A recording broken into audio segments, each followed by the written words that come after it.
నమస్తే అమ్మ. నమస్తే అమ్మా. అమ్మ, మనం తులసి మొక్కలు నాటుతాం కదా, నార్మల్గా ఇంట్లో పెట్టుకొని పూజ చేసుకుంటూ ఉంటాం రోజు. అలాంటి తులసి మొక్క సడన్గా వాడిపోవడం జరిగితే, ఇప్పుడు ఎండాకాలం కదా, ఇలాంటి టైంలో వాడిపోతే ఏమైనా అంటే మనకి అదేమైనా చెడు సంకేతమా? కాదమ్మా, మామూలుగా తులసి మొక్క 2 ఏళ్ల కన్నా ఉండదు. మామూలు లైఫ్ స్పాన్ 2, ఎప్పుడన్నా ఇంకొంచెం ఎక్స్పాండ్ అవుతుంది, ఎక్స్టెండ్ అవుతుంది అంతే. అందువల్ల అదేమీ ఒకసారి నాటాక 25 ఏళ్ళో 30 ఏళ్ళో ఉండే మొక్కేం కాదు గనక, తులసి మొక్క దాని వయసు అయిపోయి పెద్దదైపోయి వాడిపోయి చాలా పెద్దదే మానుకట్టి వాడిపోతే అందులో దోషం ఏం లేదు. అప్పుడు ఏం చేస్తారంటే ఆ తులసి మొక్కను తీయరు వెంటనే, అందులో దాన్ని ఇంకో తులసి చిన్న మొక్క తెచ్చి అక్కడ పెట్టుకుని అప్పుడు దాన్ని అంటే 2 ఒకేసారి ఇలా దాన్ని తీయడం దీన్ని పెట్టడం చేస్తారు. కొంతమంది ఇంకా ఏం చేస్తారంటే సాధారణంగా ఇది పెద్దదైపోయింది, 1.5-2 ఏళ్ళు అయిపోయిందంటే ఇంకో తులసి మొక్క తులసి కోట్లో పెట్టేస్తారు. ఇది పెరుగుతూ ఉంటుంది, ఈ లోపల ఎండిపోతాయి, ఎండిపోయిన భాగాన్ని తీసేస్తారు. ఇది ఒక పద్ధతి. అది సహజంగా పెద్దదైపోయి వాడిపోయి తీసేస్తే సమస్య ఏం లేదు. కానీ చక్కగా ఏపుగా ఉంది, బ్రహ్మాండంగా నవనవలాడుతూ ఉంది, గుబురుగా ఉంది, దానికి బృంద అని పేరు. చాలా అంటే బృందంగా ఇలా గుబురుగా వస్తుంది అని అర్థంలో దానికి బృంద అని పేరు తులసికి. అంత గుబురుగా ఉన్నది హఠాత్తుగా నిన్న బాగుంది, తెల్లారేటప్పటికి వాడిపోయింది. అప్పుడు చాలా మందికి సందేహం వస్తుంది. దానికి కారణం ఏమిటంటే, ఒకటి గమనించుకోండి, లోపల ఏమన్నా వేరు పురుగులు ఉన్నాయేమో గమనిస్తే దానివల్ల ఏం దోషం లేదు. అట్లా కాకుండా మట్టి తవ్వి చూసినప్పుడు అట్లా కాకుండా కూడా అయింది అంటే ఎవరో అశుచిగా ఉన్న వాళ్ళు ఆ ప్రాంతానికి వచ్చి వెళ్ళారు. తులసి మొక్క అశుచిగా ఉన్నట్టయితే ఉండదు. అంటే మనం పీరియడ్స్ లో ఉన్నప్పుడు మైల వాళ్ళు, బయట ఎక్కడన్నా తిరిగి వచ్చిన వాళ్ళు, ఏదేదో రకాలు ఈ శ్మశానానికి వెళ్ళి కూడా పట్టించుకోకుండా వచ్చేవాళ్ళు చాలా మంది ఉన్నారు. డెడ్ బాడీస్ చూసి వచ్చారు. ఇట్లాంటివి కొన్ని అశుచులు. వీటికి నాకు ఒకళ్ళు అన్నారు, నేను ఎట్లా పడితే అట్లా ముట్టుకుంటాను, మా తులసి మొక్క ఏమి అవ్వదు అంటే, అదేమో మీలాంటిదేనమ్మా మొండిదేను అంతే. సాధారణంగా అది కొంచెం సున్నితంగా ఉంటుంది. అది చాలా పాజిటివ్ ఎనర్జీ ఇస్తుంది తులసి మొక్క. ఆ పాజిటివ్ ఎనర్జీ ఇచ్చే మొక్కల లిస్ట్ ఏదో కూడా ఈ కాలంలో మనకు చాలా మంది చెప్తూ ఉన్నారు కదా. అట్లాంటి వాటిల్లో చాలా పాజిటివ్ ఎనర్జీ ఇచ్చేటటువంటిది, ప్రాణం ఇచ్చేటటువంటిది, అప్పటికప్పుడు శరీరంలో ఒక ప్రాణం వదిలేసిన శరీరానికి కూడా తొందరగా పాడవకుండా నిలవుంచగలిగిన శక్తి తులసికుంది. అటువంటి తులసి తట్టుకోలేనంత నెగిటివిటీ ఉంటేనే ఎండిపోతుంది. అందువల్ల నిన్న ఈ ఇంటి ప్రాంతానికి ఎవరు వచ్చి వెళ్ళారు, ఎవరు ఆ తులసి మొక్క దగ్గరకు వచ్చారు, ఎవరి దగ్గర అంత ఒకవేళ మనం అన్నట్టు అశుచిగా లేకపోయినా స్ట్రాంగ్ నెగిటివ్ ఎనర్జీ ఉంటుంది వాళ్ళకి. అంటే క్షుద్ర పూజలు అవి జరిగినప్పుడు కూడా తులసి వాడిపోతుంది అంటారు కదా, అంటారు. అది కూడా ఉంది.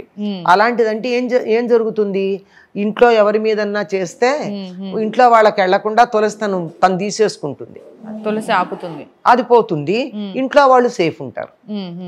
ఈ రకంగా మనం దాన్ని అర్థం చేసుకోవాలి. అట్లా అప్పుడు బాగా దానికి నమస్కారం చేసుకునమ్మా, మా ఇంటికి వచ్చేటటువంటి ఏదో ఒక పీడ, ఒక కీడు, దాన్ని నువ్వు తీసుకుని మమ్మల్ని రక్షించావని దానికి నమస్కారం చేసి దాన్ని నెమ్మదిగా తీసి పక్కన పెట్టి మళ్ళీ మట్టి అది మార్చుకుని, అంటే బాగుంటే సరే, మంచి కొత్త మొక్క వేసుకుని దాన్ని ప్రార్థించుకోవడమే, అంతకన్నా మరో మార్గం లేదు. అమ్మ, తులసి మొక్కలోనే మళ్ళీ మనకి చిన్న చిన్న తులసి మొక్కలు వస్తుంటాయి కదా, అది అభివృద్ధికి సంకేతం అంటారా? అంతేనమ్మా. తులసి ఇన్ని విత్తనాలు తీసుకుని పెడితే కొన్నే మొలుస్తాయి. అంచేత మనకి చాలా మొలిచాయి అంటే మంచి అభివృద్ధి. కానీ ఇన్ని మొక్కలు ఒకే తులసి కోటలో ఉంటే ఏది ఏపుగా ఎదగదుగా, తీసి మళ్ళీ వేరే దాంట్లో పెట్టుకుంటాం. 1-2 కన్నా ఎక్కువ గనక ఉన్నట్టయితే ఏమవుతుంది, మాను కట్టదు, చిన్న చిన్నవే ఉంటాయి, బలహీనంగా ఉంటాయి. పెద్దది ఇంత వెడల్పైన మూతి ఉన్న కుండీ, ఇంత కుండీ గనక ఉన్నట్టయితే అప్పుడు దాంట్లో 4-5 ఉంచొచ్చు. కానీ కుండీల్లోనే పెంచుకుంటున్నాం కదమ్మా మనం. మనకి ఎక్కడన్నా చోట్లు ఎక్కడున్నాయి? ఎంత చోటు ఉన్న వాళ్ళు కూడా తులసిని ఒక కోటలోనే పెంచుతారు తప్ప నేలలో మన పూజకు కావాల్సిన తులసి దళాలు కోసుకోవడానికి నేల మీద మొక్కల్ని పెడతారు. పూజ చేసుకోవడానికి మనం తులసి కోటలోనే పెట్టుకుంటాం. అందువల్ల దాంట్లో మట్టి మార్చి బలంగా ఉండేట్టు చేసుకుని 1-2 మొక్కలే ఉంచుకోవాలి. అధికంగా గనక ఉన్నట్టయితే ఇవతల పెట్టుకుని మనం పూజకి దళాలు వాడుకోవడానికి వాడతాం. ఎందుకంటే పూజ చేసే తులసి కోటలో ఉన్న మొక్కవి పూలకి పనికిరం, పూజకి పనికిరం. మళ్ళీ తిరిగి పూజ చేయడానికి దానికే పూజ చేస్తారు గనక దానిలోంచి దళాలు కోసి పూజ చేయకూడదు కదా. అవును. అందుకని పూజకి వేరే మొక్కలు ఉంటాయి, మనం పూజ చేసేందుకు వేరే ఉంటాయి. అమ్మ, తులసి మొక్క చుట్టూ ప్రదక్షిణలు చేస్తుంటాం కదా మనం, దానివల్ల మనకి ఉపయోగం ఏంటి? తులసి పాజిటివ్ ఎనర్జీ అని చెప్పాం కదమ్మా. పాజిటివ్ ఎనర్జీ చుట్టూతా మనం తిరిగితే మనకు కూడా పాజిటివ్ ఎనర్జీ వస్తుంది. ప్రదక్షిణమే చేస్తున్నాం, అప్రదక్షిణం చేయటల్లా.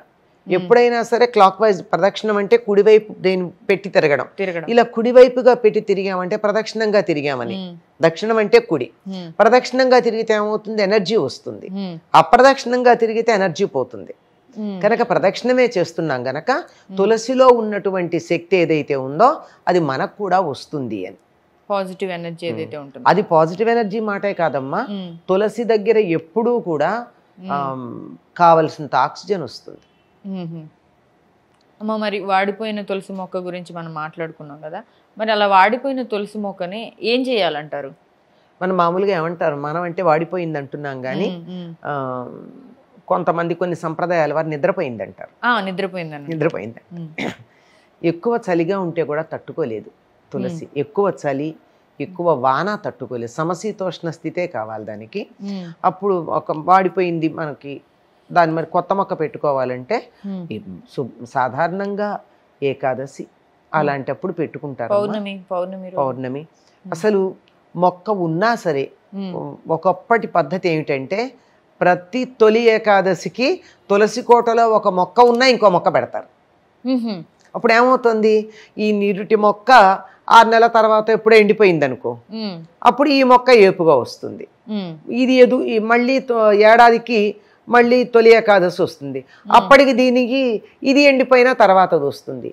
ఇలా కుదరినప్పుడు అన్నీ బాగానే ఉన్నాయి, ఎండిపోకపోయినా కానీ మళ్ళీ కార్తీక శుద్ధ ఏకాదశి ఉంది కదా, ఆ ఏకాదశి నాడు అంటే మర్నాడు తులసి పూజ, తులసి కళ్యాణం చేస్తాం ద్వాదశికి.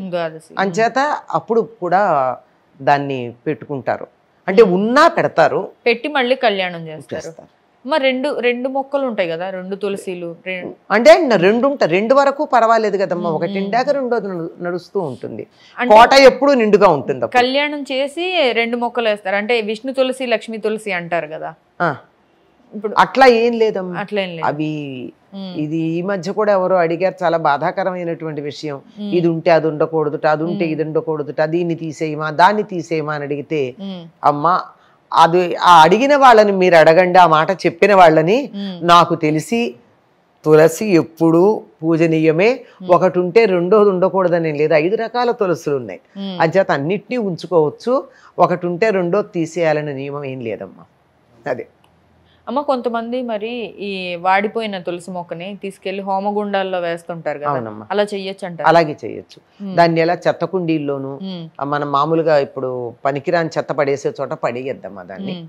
దాన్ని ఎండిపోయినటువంటి దాన్ని కూడా దాన్ని పవిత్రమైన ప్రదేశంలోనే వేయాలి, వేయచ్చు.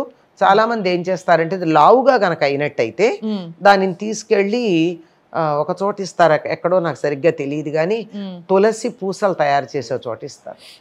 వీటి నుంచే కదా తులసి పూసలు తయారు చేస్తారు.